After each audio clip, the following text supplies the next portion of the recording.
With permission, this is Packers Nation HQ, and today I want to slow this moment down and really unpack what ESPN's 2025 NFL Redraft says about where the Green Bay Packers are, where they think this roster is headed, and why one quiet name change at wide receiver actually opens a much bigger conversation about philosophy, identity, and the future of this offense.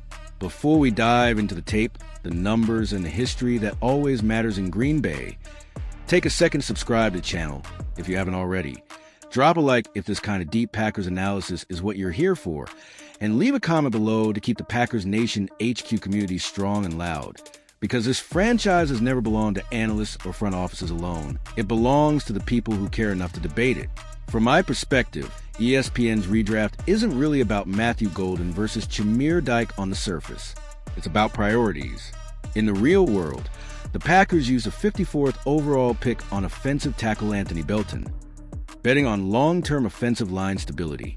In ESPN's do-over, that concern moves all the way up to pick 23, where Green Bay selects Ohio State tackle Josh Simmons. That single decision reshapes the board, removes Golden from the Packers' draft story, and forces the team to address wide receiver later, landing on Florida senior Jameer Dyke in the second round instead. What I see when I watch this Packers team is an organization still very aware of its roots. This is a franchise built in Lombardi time, forged on the frozen tundra of Lambeau Field, sustained by a community-owned structure that makes patience and long-term thinking more than buzzwords. 13 world championships don't happen by chasing headlines. They happen by protecting quarterbacks, controlling games, and trusting development. So when ESPN pushes offensive line help earlier and accepts a solid receiver instead of flashier projection, I don't see disrespect. I see philosophy. Dyke's real rookie season with Tennessee wasn't loud, but it was functional. 48 catches for 423 yards and 4 touchdowns on a broken offense still put him near the top of that team in every major receiving category. 74 targets on a dismal Titans unit tell me coaches trusted him to be where he was supposed to be, and in my opinion, that matters more in Green Bay than raw box score production. Jordan Love doesn't need freelancing. He needs receivers who hit landmarks, read leverage, and stay disciplined inside Matt LaFleur's illusion of complexity. Jordan Love progression is the foundation of this entire conversation. From my perspective, the leap he made in the second half of last season wasn't accidental. His red zone efficiency jumped from 51% in the first 8 games to nearly 64% down the stretch. His interception rate dropped while his average depth of target stayed aggressive. That tells me the offense wasn't being simplified, it was being trusted. Adding protection early in a redraft scenario reinforces that belief. You don't spend pick 23 on a tackle unless you're fully committed to your quarterback. Josh Jacobs fits right into that picture. What I see when Jacobs is healthy is a back who understands wide zone blocking at a veteran level.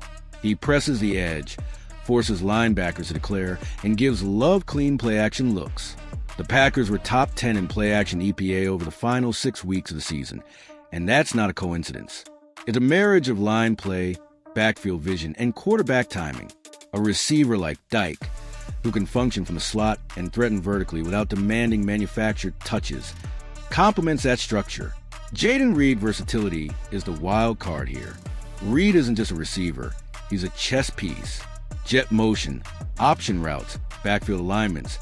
He stresses defensive shell coverages horizontally. In my opinion, that's why Green Bay can afford to prioritize role clarity over star chasing at receiver. Reed bends coverage. Dyke fills gaps. Christian Watson stretches the field when healthy. Romeo Dew wins on the boundary.